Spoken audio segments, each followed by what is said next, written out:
Hello, it's great to see you, everybody. I'm Martin Cross. This is Cross's Corner, and we have a rather special person in the corner today, Nanna Vigild. Hi there, Nanna. Hi, Martin. How are you? Oh, I'm great. Really excited to talk to you.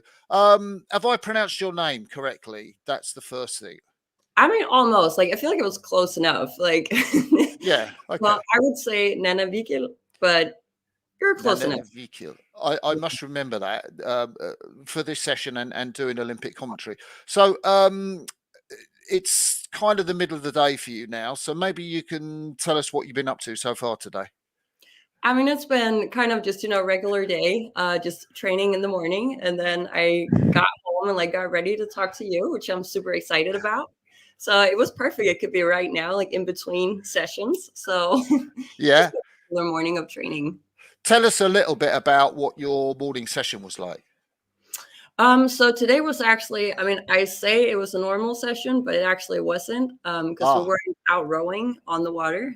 Today was just earthwork just because of logistics. So, but it was just a steady state. And then later today, we are going out on the water and rowing a feisty little program. So it's going to be exciting. Oh, that's exciting. Can you let us into what makes something feisty? Just when it's super high intensity, and I actually don't remember the exact program. I just saw that it's that it's gonna be feisty, and which I love. So it's gonna be good, I think. Now, this year has been obviously incredible for you. Your first international race, I guess, in Varese, World Cup 1, and then straight on to the Olympic qualifiers. Maybe you can just take us through, I think, the Olympic qualifiers, because it was sensational to watch that race with the Chinese. So talk us through how you approached the regatta. You did the demonstration race, I think earlier in that week. Yeah. So what did you make of it? So I mean, it was a roller coaster. It was a wild experience for sure. So the first race, so that was on the Sunday. It was kind of a weird race, and we were kind of just trying out some things, and just to kind of see like where we at. We didn't roll like all out for that race. So we finished last, which is, I mean, obviously no one wants to cross the finish line last, but still we were like, oh, it was actually pretty good. And we had, a couple of things that we knew, okay, that's what we're gonna, that's what we're gonna do on what was that? That was the Tuesday. Yeah. So it was actually, it was all right. And then we had the Monday off, just do a short little row. And then on Tuesday, when it was like, okay, now it's go time. And it was the wildest. It was so incredible. And, we went out and everyone was like, okay, it's now or never. Like we have to, like, we went out so hard because we knew like if we can go out now and just go out as hard as possible, to be honest, we might have a chance. We actually might have a chance, which I think no one, like, except for ourselves, no one saw this happening. Like no one saw this 8 qualifying. So it was just, we just went out and just like our belief in it was so strong, and we knew we would have a chance if we went out and did exactly that. And it planned out. Like it was incredible. So did you target the Chinese? Were they the ones you thought, we beat them and we're going to qualify? It was both. So it was Germany and China. And we I feel like in our plan, it was kind of started by like, okay, we'll have to like, push off of the Germans and like just keep seeing we can get a little bit ahead, a little bit ahead. That worked out. And then, China. So obviously, like we, us, rowers, like we couldn't really see it, but our coxswain, like she's incredible. She did an amazing job. And there was just this point. That's Sophie Ostergaard? Yes, exactly. Yeah. Who actually, so this is so cool. Like she usually lives in Manhattan, actually. She literally took like a leave from her job and like moved back to Denmark for this 8 to do this. That's crazy. Yeah, it's so wild. So she did like an incredible job. There was this point in the race, and it was So we had about, I think it was about like 700 meters left, right? Mm-hmm. And she, we like our plan was working, and it was like you could tell it was like building up. And then at that point, it was like, yeah, like 700 meters to go. She just yells, she's like, ladies, we're going to the Olympics. And you could just, it felt like the boat just set on fire. It was like, woof, Yeah. I think you can literally, we watched the race afterwards, and you can literally tell like by her speed, and you can like something happened there, and that's what happened. It was like perfectly, yeah, it was perfectly timed. It was like we've been building this fire, right, and just building, and it was like at the exact right moment she like lit the match and threw it on the fire, and then it just took off. I love that. And actually, I know you row in the bow seats now, but and I'm guessing usually the bow person has a pretty good idea of whether they're in front of their opposition when they cross the line. Now, I'm just wondering, what was that the case for you? Yes and no. I feel like because I was even looking at, I know you're not supposed to, but like closer to the finish line, I was looking over it. I was like, I got to see if this is happening. I was looking over and I could see like, okay, we might actually get this, And we crossed the finish line and we weren't sure. Like this happened by, I don't remember, it was like 0.1 second, Yeah. So we crossed the finish line and we were all like, did we do it? Like, did it happen? Did it? And then Nicolene up in our stroke, she started cheering. We were all like, oh, okay, well, then I guess we did it. And we all started cheering. We're so happy. And then one of the other girls was like, but are we sure? And then everyone was like, wait, are we? Like, did we do it? And then we didn't know. And this felt like the longest time of just not knowing. And, so we turn around, we start rowing up, and then there was someone someone was standing like right before we got to where, the podium and everything. Yeah.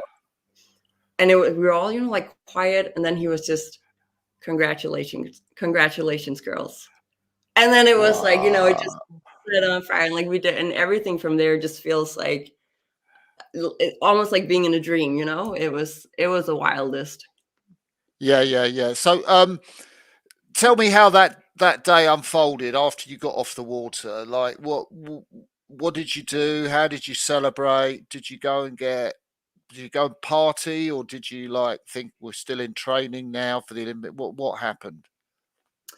I mean, it's definitely a little bit of a balance. Like it was incredible. Like right after, and everyone was just, it was so nice to just be able to like let everything just like run free, almost like all the emotions, everything, just let it just be happy. And like we were all obviously, we were all like crying and just happy, and like and calling home, calling everyone, and like we did it. And coming back in and seeing everyone like, wait, you actually did, like you did it? Because again, I don't think anyone had expected it, again, except for ourselves. But yeah I don't think anyone saw it happening. So it was so amazing. And I remember, so when all the races were finished, and they had this ceremony, like where you like walk down the stairs, and it was like, congratulations to go to Paris and all of that. I remember sitting upstairs, and that like we were all put up in that room. Yeah. We were all sitting there, and I was like looking around, and I was like, oh, this is such a special club to be a part of, Like it was such a crazy feeling sitting up there, and obviously everyone was so happy, and just that, okay, we're all going to the Olympics. Okay, that's incredible. Yeah. So did you do picnics at all that evening? Yes, we did. We did. Again, it's a little bit of a balance because we are close to the Olympics, so you couldn't just, completely go crazy. But we did celebrate, definitely a little bit, which was, again, that was also so nice. So like not have to, okay, I have to be in bed at this time because I have to, be up at training. It was so nice to just go out a little bit and like, yeah, night off, yeah. So it was quite a different result from your first World Cup. And I've seen a little film of you. I think World Rowing did a little interview with you guys, or two of you guys, bow pair, at that first World Cup. You and, was it Karen? Yeah. And you look pretty happy. But I think I remember the result. You were at the sixth in the A final. Yeah. So how close was that to what you wanted? How was your first experience of international rowing, and so on and so forth? Yeah. Yeah. No, and that was actually our first race together in the 8. So the first time we ever actually did a 2K, to be honest. You're joking. And no, that's 100% for real. So I also think that's why we were actually pretty happy with how it went, because we learned so much from it, and we knew exactly what to work on leading up to the Olympic qualifier. So we did. I mean, of course, you always have a hope for, a better result, better placement. But I feel like we definitely got what we wanted and what we needed from that World Cup. Because then we could go home, and we actually stayed in Italy for a training camp, and we knew exactly what to work on. We were like, okay, this is what's going to give us that speed. This is what's going to actually make it possible to secure that ticket to Paris. So even though it was, 6th in the A final, it was, we learned so much, and we knew exactly what to work on. Yeah. So I don't know the story of how the Danish 8 was born, the women's 8 was born. I seem to remember that the Danish women did an 8 in 2022 in Munich at the Europeans. But this seems a crazy idea. How did Denmark get enough women together to put this project into effect? Yeah, it was definitely kind of a crazy project. So it started as this idea of wanting to have a big national team, and of wanting to, make sure that we kept having something for, it was created to be more in like 2028 perspective. Because we actually had a lot of women who were, not not completely hopeless, but without anything really to do, to be honest, because we had the men's 4 and the women's 4. And I think they were just looking at it and were like, it is such a shame to let this just kind of, float around almost. Let's try and make an 8. Let's see if we can get enough women to get together and, start working on this 8. It's definitely a very different project from what would usually be done, like in, like national team. Yeah. Very different resources, very different setup.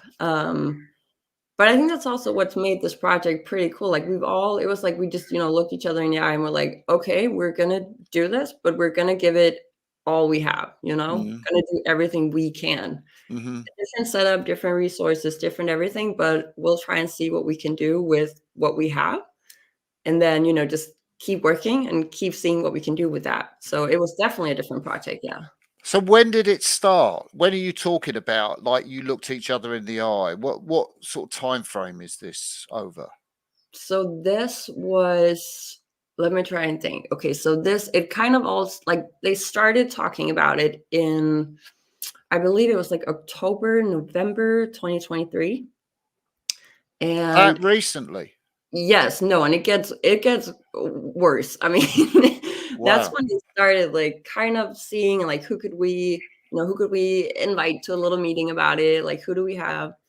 And then in January, February-ish, we went on our first little training camp and started seeing like who are we gonna put together in this. How many women on that camp?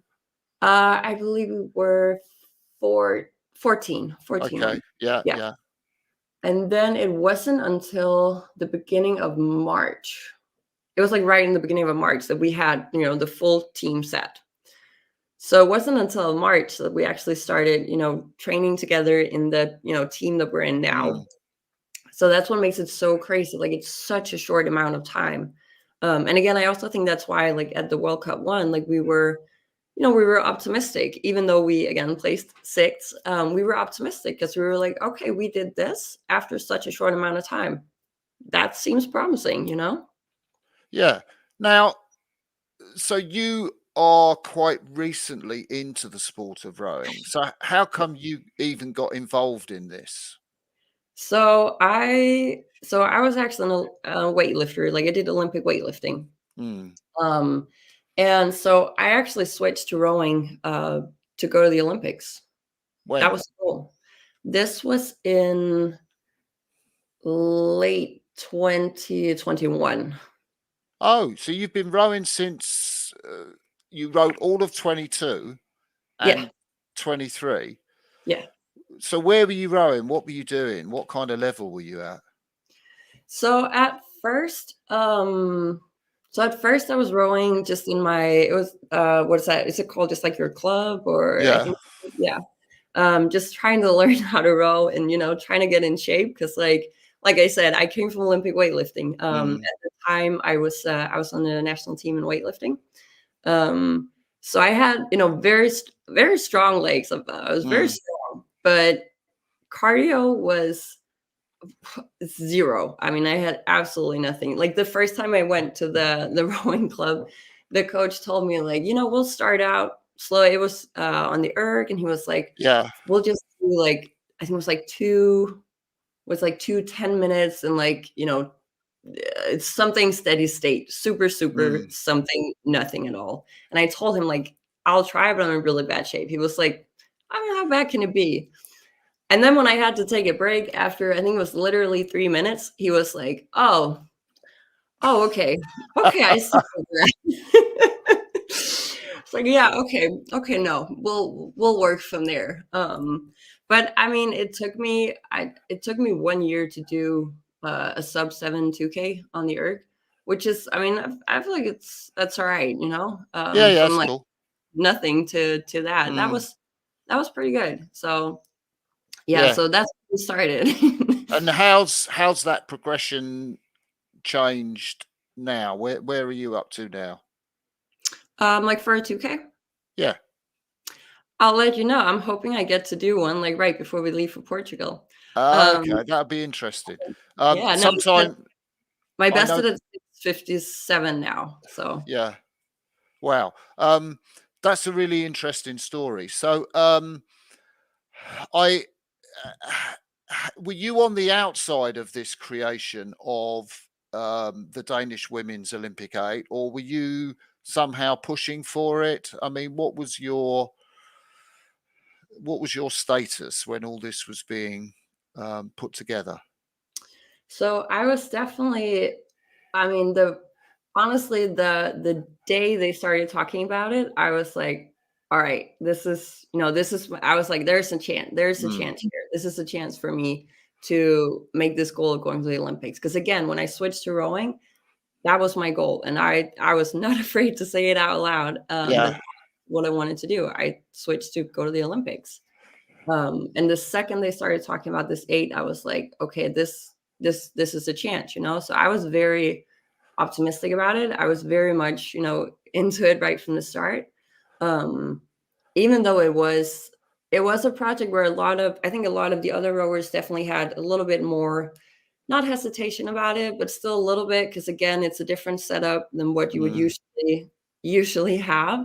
Um, but I mean, the second I was like, okay, I'm here. I want to do this. I Mm. want to be here. I'm so new to rowing, so I don't know if actually, any of like the coaches and everything saw me as someone who could do anything. But I was like, okay, I'm here. I'm ready for it, and just let me know. I'll be there. Yeah. So why rowing? Why not another sport? What made you pick rowing? So okay, so what happened was Olympic weightlifting has let's just say a lot of issues with people not playing by the rules, not lifting Yeah. clean. Yeah. So when you are from a country where we do play by the rules and you do lift clean, and like we all do, and we all live clean, you're just behind. So this Olympic dream was already a little bit, Mm. will never say anything is impossible, but it was close to impossible. And then what happened was that this was in 2021. And again, there was a lot of issues with the IWF not doing what they should be doing. And the IOC went out and said, hey guys, you got to do something about this or we'll take away even more spots for the Olympics. Yeah. And right now there's so few spots. Like for an Olympic weightlifter, there's so few spots. Even so, our best of the best here in Denmark are not going to the Olympics, and they're not even close, to be honest. So this all happened, and then I put out on my Instagram story, actually, kind of as a joke, but kind of mean it. I was like, should I find something that's a little bit of a better fit for these long arms and legs? I'm very tall. I'm way too tall to do Olympic weightlifting, but somehow I managed. So I put that out on my story, and then like a lot of people said, have you thought about rowing? And I was like, no, I haven't, but maybe I should. So then I put that out. I was like, should I think about rowing? And then this one coach, a very smart man who actually then became my coach the year after, he sent me a DM and was like, so in my rowing club, we have this project with the national team kind of called the Olympics. Do you want to come in for a screening and see if you could, you have the potential to be a good rower? And I was like, you know what? It couldn't hurt. It couldn't hurt. So I went and did that. And it turned out that I definitely did have, potential to become a decent rower. And then, it took a while to make the decision and figure out if I actually wanted to do that. Because, I love the Olympic weightlifting. I love weightlifting. But this dream of going to the Olympics, this goal of going to the Olympics was just above all. And I love Olympic weightlifting, but what I love the most is having these big goals you can strive for. And I love working towards that and like getting better and kind of just like nerding out on these little things that makes you better. And I can do exactly that in rowing as well. Like, I'm not going to lie. I really like this rowing thing. It's pretty cool. So there's a couple of things I'd like to just pick up on there. But what's interesting is I know you come from quite a sporty family, but I'm guessing, I would not think of a Danish female weightlifter as a sort of like, okay, that's an Olympic thing. What drew you into Olympic weightlifting? So as a kid, I was very fortunate to, like, growing up, I got to try basically any sport, to be honest. Which is, I'm incredibly fortunate for that today, and incredibly grateful for it. But then when I was around 16, I started boxing, and boxing was like my first sport I did at like a higher level. I absolutely loved boxing. What weight did you box at? Huh? What weight did you box at? Oh my God. So I was a lightweight. So I had to weigh in between 60 and 57 kilos, which is a solid like 12 kilos lighter than I am now, So it was not a lot, but then I had, incredible reach. Like I'm 180, 5'11". So at that weight, I had incredible reach, which was very nice for your when you step in the ring, it's so nice. I loved boxing. I was national champion in 2014. So whoa. Yeah. Congratulations. Thank you so much. So I did boxing. And then I went and did my basic training in the Army after high school, actually. And after that, so I knew I've had this major jaw surgery, right? That I knew since I was like 12 years old I had to have. And so because of that, I knew I couldn't continue boxing because there would just be too many years where I couldn't do boxing. Oh, really? Yeah. So then after my basic training in the Army, I actually know during. So I was doing like a little bit of CrossFit, just, it's fun training, and kind of discovered Olympic weightlifting through CrossFit. And I was like, I kind of like this, mate. And then I was like, okay, we'll give that a go. Decided that I wanted to be good at Olympic weightlifting. So I started working towards that. And then actually the year after, I qualified for the national team. So that's kind of how I got into it. It's a little bit by chance, a little bit by just kind of trying out some things, discovering, what would be fun. And I think I liked the challenge of, again, so I started weightlifting. I came from boxing. I was very small. Like I was very small. I was way too tall. I was way too light, to be honest, and way Yeah. too long limbs. But I kind of liked that challenge, to be honest. So that's what kind of got me into that. So how many years were you a weightlifter for? So that was from that would have been 2016, and I made national team in 2017, and then up until end of 2021, I guess, like Yeah. mid 2021. Yeah. And there's a lot of films of you talking about how to weightlift properly, various protocols about, how to get ready for a weightlifting competition. So Yeah. where's all that come from? The desire to Um, do that? where like when I decided to do that, or Yeah. I mean, honestly, I feel like weightlifting it's an incredible sport. It's very ruthless. I mean, so is any sport, but I feel like my love for that, and I love sharing that. I love sharing that with other people and finding other people who also, who also love that. Like that's what I love about like social media. I love the social aspect of social media, if that Yeah. makes sense. Yeah. You can share that with so many people. I mean, I've done the same for rowing, like kind of sharing this journey of like being a complete beginner at, what was I? I was 26, 27 when I switched to rowing, being a complete beginner and looking absolutely foolish. But I loved sharing that with other people. Yeah. So how I noticed that you've got an incredible amount of followers. I think probably the only rower I could find with slightly more was Helen Glover, who's a double Olympic champion and quite a media personality in Britain, at least.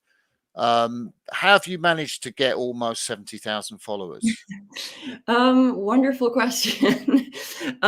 So I actually think, I mean, one thing is I figured out how to like create reels that like will get high reach and everything. But I feel like that's kind of a small thing, because I feel like anyone could do it. Anyone can make, reels that will get high reach and everything. But I mean, I think people have responded very well to the way I tell this story. And that's because that's what I've been doing. I've just been telling this story, and my athlete life, I will share anything and everything. And I shared very honestly and openly, like the good things, also like the good, the bad, the everything. And I feel like people respond to that pretty well, and they see, I mean, the best thing that happens is getting like DMs from people who are like, they take some sort of inspiration from it. Like right around when I made the switch, and I was like, because again, I was just showing like I am a complete beginner. I was showing all the horrible numbers, all the, dabbling around in the water instead of on the water, because I was, capsizing a little bit. But people took inspiration from that and would tell me like, okay, they actually like they tried something new and like started something new because they could kind of see themselves in that. Which is when you think about it, it's insane, like incredible. It's insane to think about that, my little corner of the internet and like sharing my little shenanigans can do that.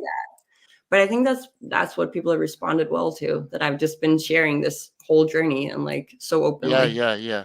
And you also make films on YouTube as well. I did for a while, and you know what? I would love to do it. Like I would love, love, love it. But YouTube is so like it's a lot more time consuming. So I would love to get back into that. I'm working on finding a way to do it, because I would love to share this whole rowing thing a lot more. Yeah. I'm working on how to do it, because it's so much more time consuming, to be honest. Yeah, yeah, yeah. So, the women in your rate, I'd be interested to know a little bit more about them. I wonder if you can, I don't know, maybe you've mentioned a little bit about Sophie and the Cox's seat, but maybe you can tell us a bit about them and a bit about their characters going, back down the boat towards you from Cox to Stroke and Seven and so on?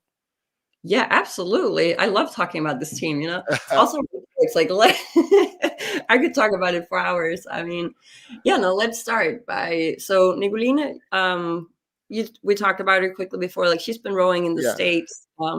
She's been rowing for, I mean, a long time. And like, she's been part of, like the national team before and everything.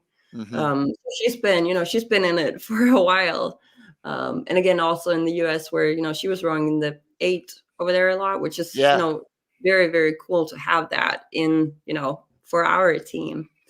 And then the 7 seed, Sophie Vigild, who's also been rowing her entire life. I mean, it's incredible. She's been rowing forever and she's a fantastic rower. And like, the work ethic in that woman is just wild.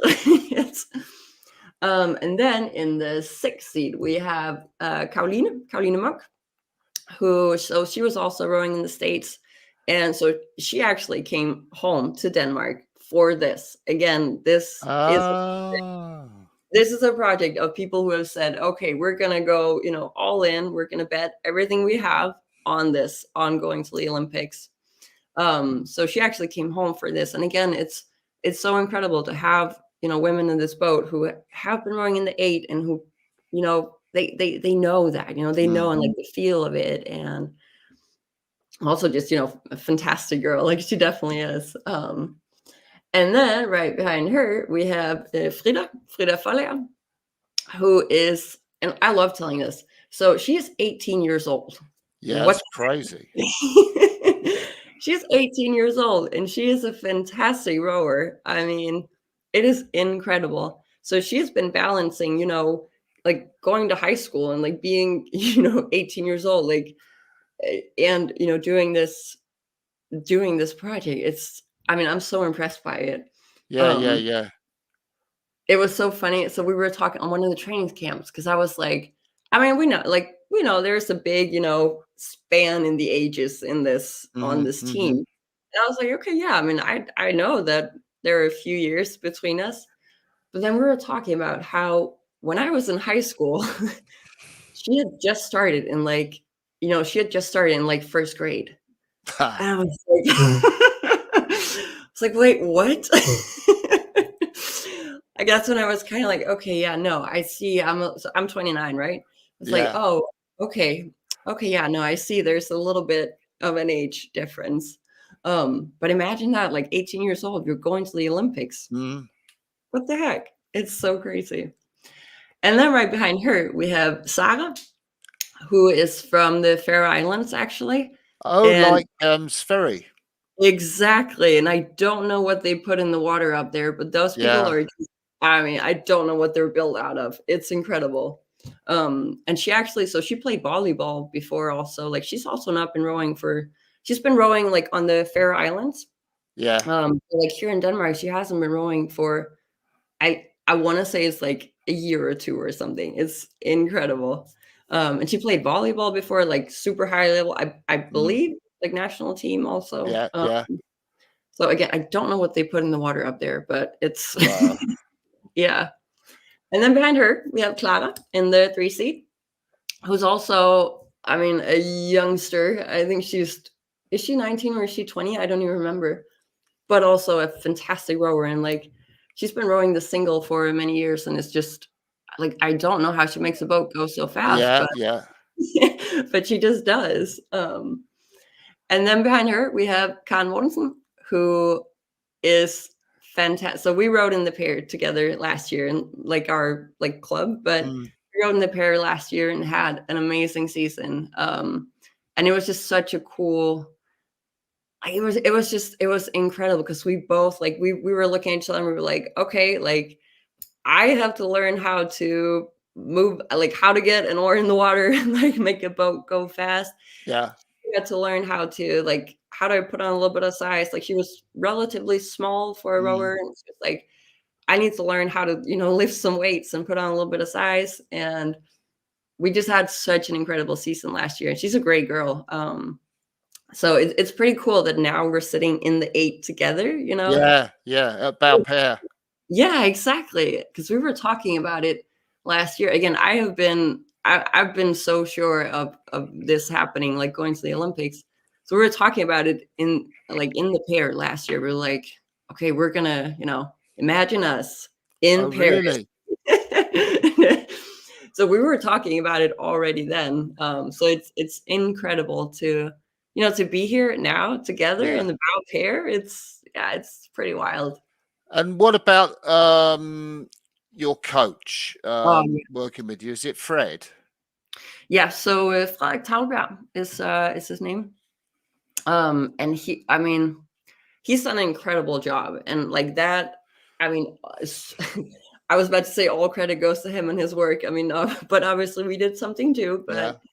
But it's just because, again, let's go back to that. This is such a different project, So he had this project with, again, completely different resources, a different team, because like everyone still had to still had to work because there was no funding like for us, so still had to work, still had to, again, one person in high school and like doing that. So it's been such a different project that he has had to make happen, but he's just so right from the start, for him, he was so good at emphasizing that this can happen, but we have to do this together. This is not, if we are 8 people, 9 people sitting here doing this kind of one by one, it's not happening. We have to do this together. We are a team. And a little bit of a different like coaching style. Like when we're out rowing, it's like he just sees how does the whole boat, like how do we Yeah. all move together, which I mean I know everyone does, but still he's just been so good at emphasizing that and somehow making this boat go fast, even though like I mean physically, and again if you look at our erg times, like this shouldn't go so fast, but Yeah. somehow it is. I mean, Okay, that's fascinating. mm, I just how so I'm presuming you guys have had to pay or get money from somewhere because the federation wasn't able to put enough together to support you. yeah, yeah. So what happened, we did get a little bit. I don't remember how much, like a little bit of funding from the federation. And like, I mean, because everyone was interested in helping with what they could, but Mm, there just wasn't more to help. And then this incredible thing happened that one day our sports director gets a call from someone saying that they wanted to drop a large amount of money to support this specific project, ah, which then made it possible that we could go on training camps, we could do all this, but we couldn't get, personal funding. So we still had to work. We still had to, do what we did, somehow pay our bills. so Um, what are you doing in terms of how it? What's your? Do you have a day job that you've been doing, or are you still working now? What's how's that work for you? yes. So I'm actually a nurse. I've since 2019, I've been a Hmm. nurse. I barely work anymore though. I found a setup where I could work, as little as possible and at the hours that I choose. Hmm. But then I was actually in 2021, I decided to go back to school a little bit and get a master's degree in something completely different than nursing. It's about, I usually say I'm getting a master's degree in how to make good athletes. Oh, Yeah, it's incredible. So I'm doing that, and I'm so fortunate to live in Denmark where you get paid to go to school basically. hmm. So I've been able to live off of that, and then I coach a couple of classes a week in weightlifting, and kind of making things work that way. Yeah. And are you still working now? I know you're going on training camp soon, but are you still having to work now, or have you been able to settle that down a bit? Definitely been able to settle it down a little bit, and our sports director, he's been a very busy man these last few weeks after we qualified, because again, no one expected it. Mm, So it was like, oh, okay, now we have to find some kind of funding for these girls, which he has succeeded. Like we found some sponsors and found some, some help with that. So now we are getting a little bit of funding to like make it go by. So we can go on training camp and just, completely focus on getting ready for Paris. Yeah. Now the story of so I guess you're one of the sweethearts. Yeah, the sweethearts. Tell us how that Instagram tag got born. I would love to, but that was actually kind of before my time, so I don't Was really it? know. Yeah, I think they already had that when I kind of got into rowing. Yeah. And they do, like the uni every year, like a sweethearts uni thing, and Yeah. which I love. I mean, it's such an amazing tag, like sweethearts. It's incredible. Yeah. But I feel like that was born before my time. So I kind of just came into it and, heard about it and saw it. And Mm-hmm. yeah, so that was created by someone other than me. So, but the sweetheart, the Danish women's rowing squad, obviously, it's incredible to think that you've got all of the women's sweet boats, the pair, the four, and the eight, going to Paris. And so I guess the question is, what does it feel like to be part of that setup? It feels, I love telling people that we're actually, so in the Olympic squad from Denmark, we're actually the biggest women's team. How amazing is that, That's crazy. And I love how we're a big women's team. And it's a bit like a lot of us are going for the first time, everyone in the eight, we're going for the first time. But then we also have like Rasmussen, this is her third Olympics. Mm, This is her fourth mm, Olympics. Like, fourth. mm. That's, I mean, Yeah. what? So it's very, it feels like I love going, and that we have this big span, this like variety, and like how many times people have been to the Olympics, that Mm, you have a lot of girls who are also going for the first time that you can like relate to with that. But then you also have these very experienced rowers who can, let you in a little bit on what's it like, and, give you a little bit of advice, I guess, and like tell you about the experience of going to the Olympics. And mm, it's it's very cool to be a part of, and be a part of such a big mm. women's team. I guess on a practical level, I suppose being a weightlifter, you had sort of tough skin already, Yeah. so you didn't get too many problems with blisters. Actually, never, because here's the thing about weightlifting. So we actually spend a lot of time taking care of our hands and like learning how to not get the blisters, how to not rip your hands. Ah, I came into rowing and I saw these blisters and I was like, wait, why don't you prevent that? And everyone was like, what do you mean? Like, yeah. like how? So I mean, I rarely ever rip my hands and like get really bad blisters, because I spend a lot of time on preventing it, because that's what we all did with weightlifting. So yeah, so that hasn't been too bad. I noticed you've got rings. Do you row with your rings on or take them off? I take them off. I was Yeah. going to say, I I always, do the same. yeah. But I always had, it's always like, if I'm not rowing, I always have, the rings on and everything. But I couldn't row with them. Maybe I'll try, actually. No. Yeah. So, when are you off to your Portuguese training camp? What is it, next Sunday? So on the 30th, we leave Hmm. to go to Portugal. And then we'll be there until I believe it's the 23rd, like July 23rd. And then we're going straight to Paris from there. Hmm. And I know you're excited about going to a viz, and you haven't been there, but you've obviously heard so much about it. I have, and like I've seen it on everyone's Instagram, and it looks so beautiful. And I'm so Mm, excited to go there. wow. So, tell us about Paris, when you get there and where you're staying. So we get there on the 23rd. I could be wrong, but I believe it's the 23rd. Mm, And so us, the women's eight, we get to stay in the Olympic Village, which, hmm. oh, I'm so excited for it. The pair and the four, and then Sverige, like they'll be staying out by the course where we're rowing. But Yeah. we get to stay in the Olympic Village, which is it's an experience I am very excited for, that we get to stay in there actually. So I'll talk about that in just a moment, but it just occurred to me, does that mean you can stay the second week in the village as well because you're in there already? So we can stay there until August. Is it the 6th? I believe it's the 6th.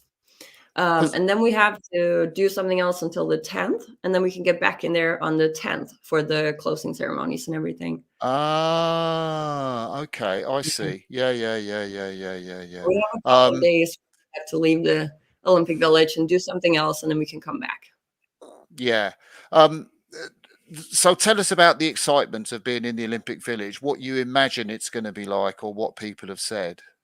Oh my god, I don't even know what to imagine, and I'm actually I'm actually trying to not imagine too much, you know? I'm trying to just go there and just experience it how it is. Mm, 'Cause right mhm. now in my mind, like this picture of like walking around all these athletes that are the best of the best, and that's the thing about the Olympics and, you know, what's always drawn me towards the Olympics, like, it's the best of the best that go to the Mhm. Olympics, you know? And like no one goes to the Olympics by accident. It's not like, oh, you had one good day and then it like no, it doesn't Yeah. happen like that.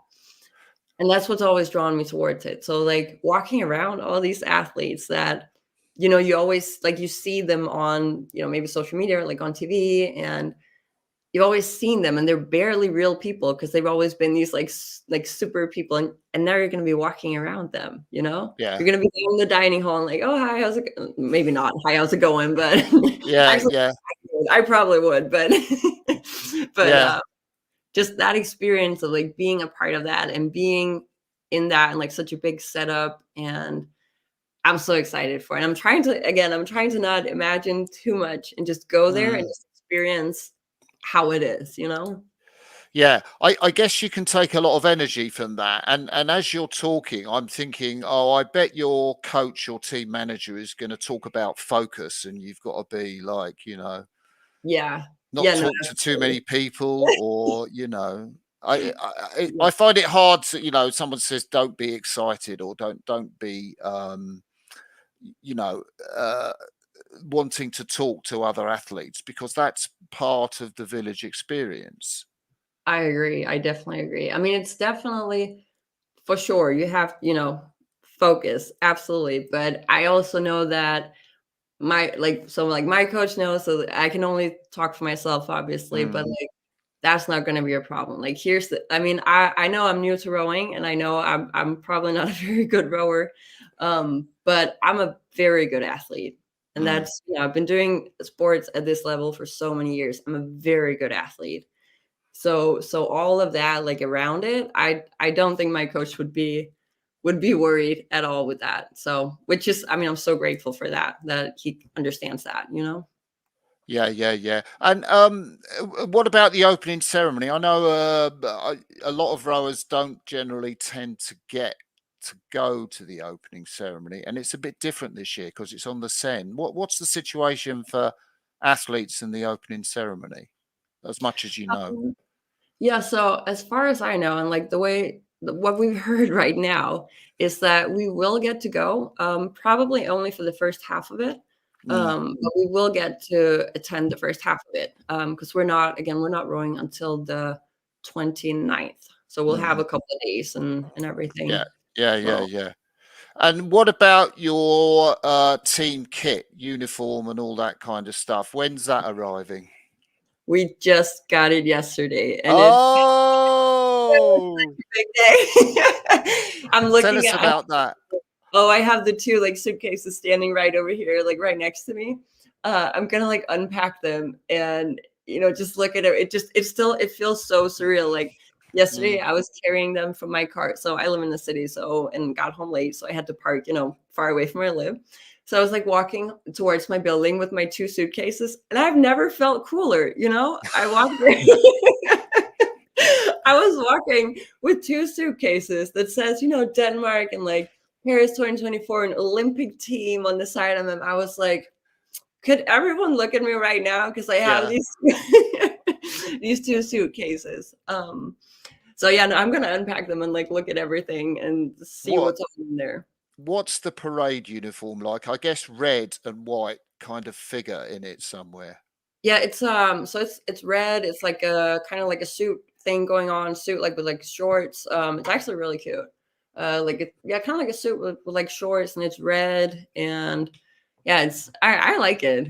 I Mm. mean, yeah, And what about the rowing suit? Is it similar to the one that you raced in already, or a different type of design?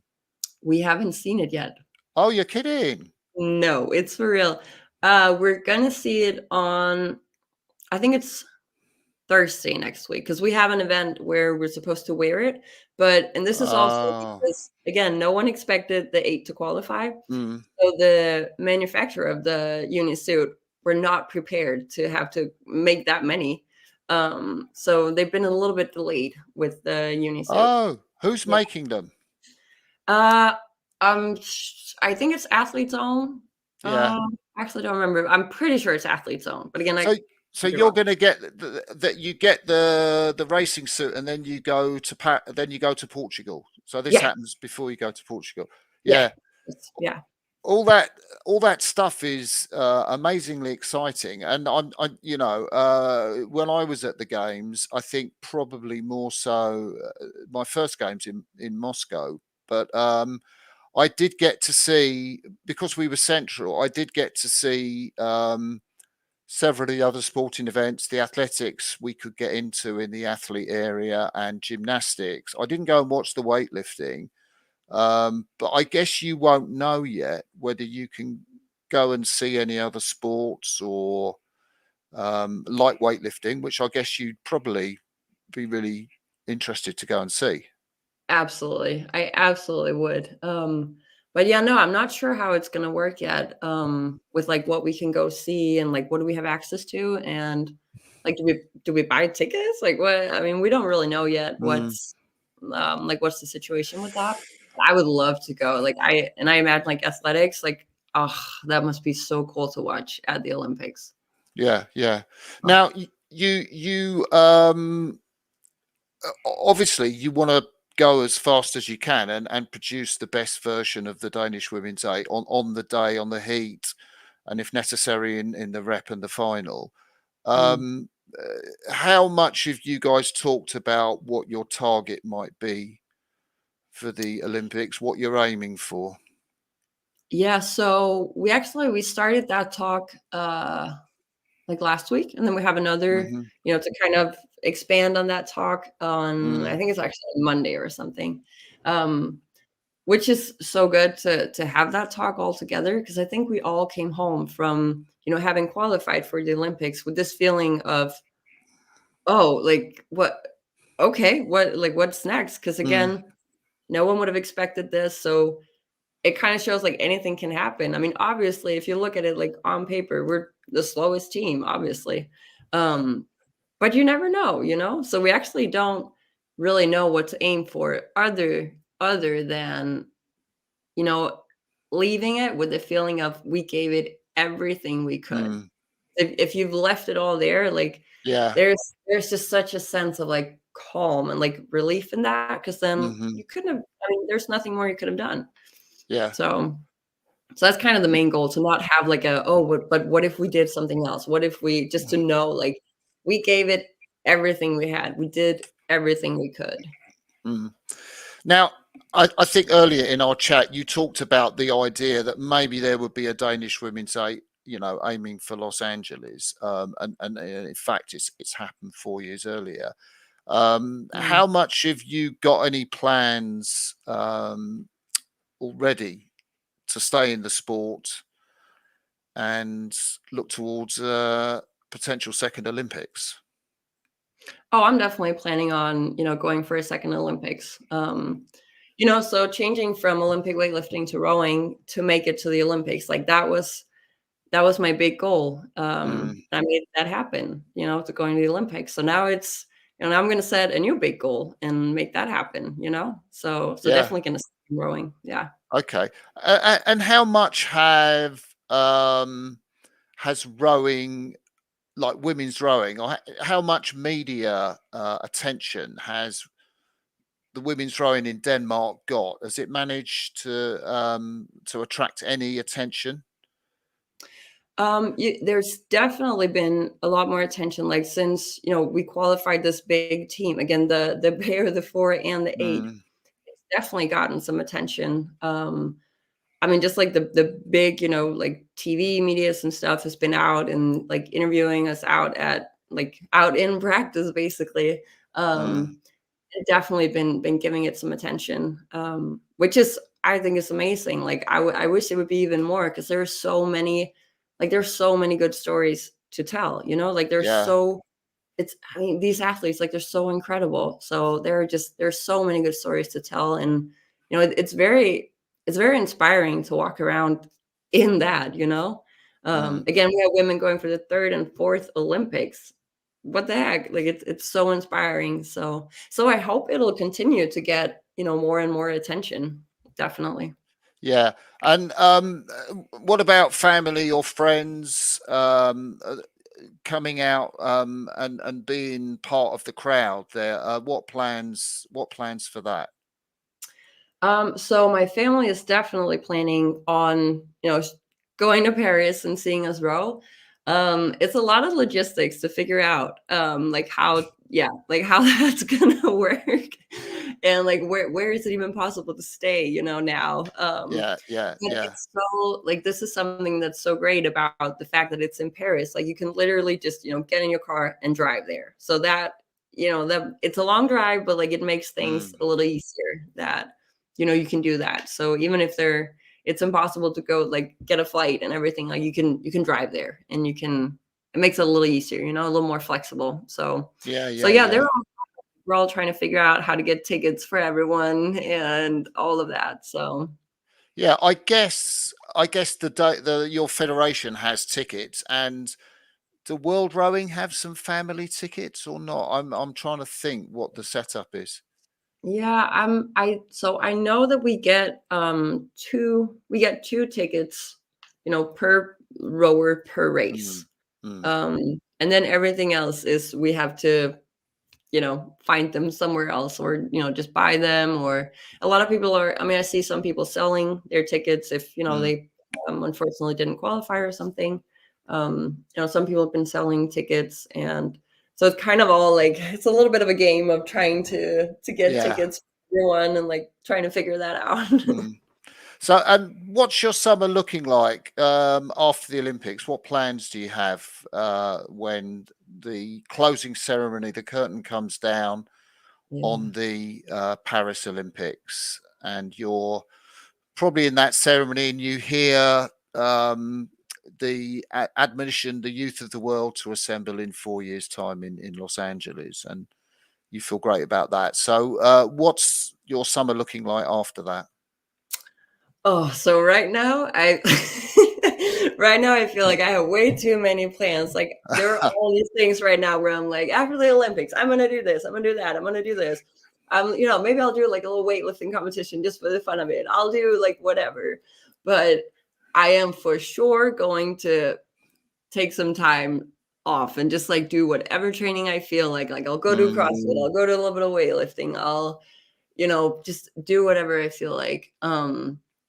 And like I want to go on vacation. I have all these things I want to do, but at the same time I also know that, like, knowing myself, it's gonna be a week, maybe two actually, maybe 2 weeks, and then I'm gonna get right back to working towards the next big goal. Ah.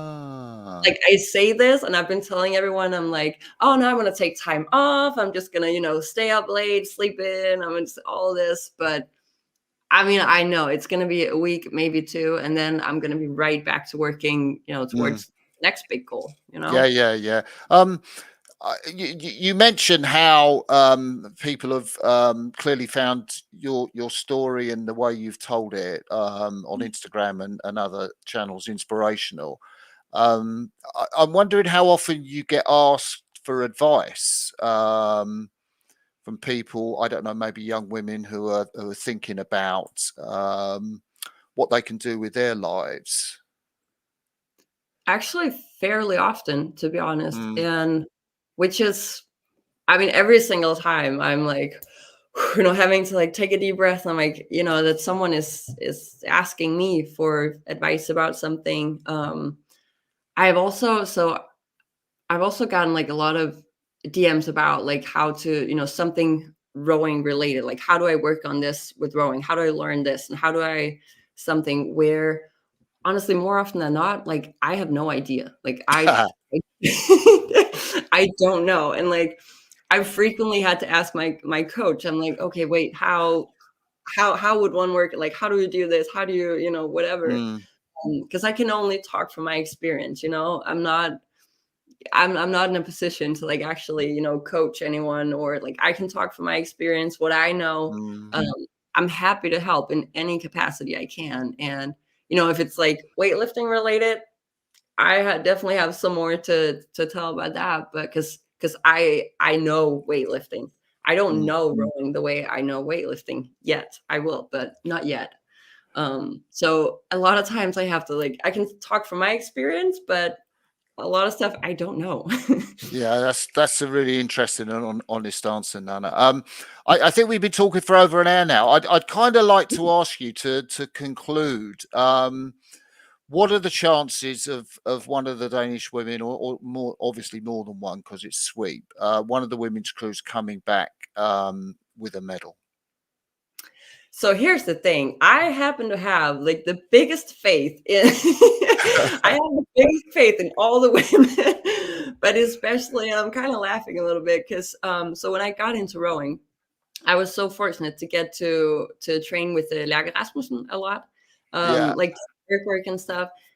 And I happen to have the biggest faith in this woman. I mean, she could tell me anything and I would be like, yeah, sure, that's what you're gonna do. And her and Fee, like, I mean, they're so amazing. So I have the biggest faith that any of these crews could, come back with a medal. Yeah, absolutely. Well, that's incredible. So, Nanna, I just have to say, just remind us, you're going for a paddle this afternoon, a feisty paddle, yeah? I am. I Yeah. definitely am excited.